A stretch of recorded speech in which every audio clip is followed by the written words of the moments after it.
हजारों सालों से भारत में यह बात प्रचलित है कि गौतम बुद्ध ने अपना आखिरी भोजन के तौर पर सुअर का मांस खाया था। प्रसिद्ध भाषा वैज्ञानिक राजेंद्र प्रसाद सिंह जी ने इस पर प्रश्न चिन्ह लगाया है। उन्होंने भाषा के जरिए यह बात साबित करने की कोशिश की है कि यह बात सत्य नहीं है।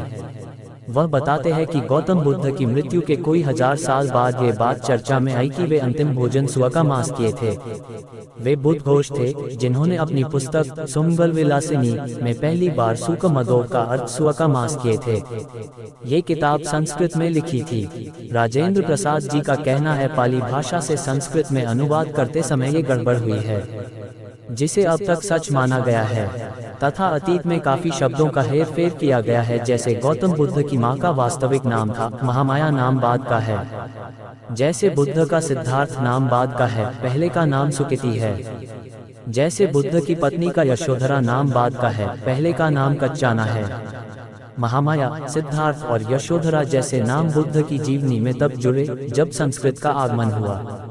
वह कहते हैं कि यह वही बात हुई जैसे कोई अंग्रेज भिंडी खाए तो वह उसे लेडी फिंगर कहेगा और हम इसका अर्थ हिंदी में स्त्री की उंगली खाना कर दे, क्योंकि अंग्रेजी में वह लेडी फिंगर है। अर्थ सही है, पर क्या वह स्त्री की अंगुली खा रहा था?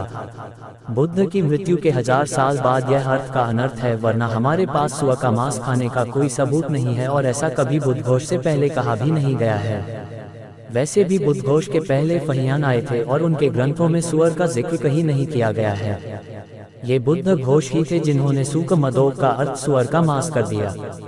बुद्ध ने अपने आखिरी भोजन सुकमदोव ही किया था, जिसे सुअर का मांस बता दिया गया।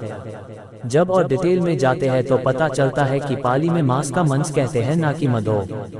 सुकमदोव एक प्रकार की मशरूम भी होती है जिसपे सुअर जैसे बाल होते हैं।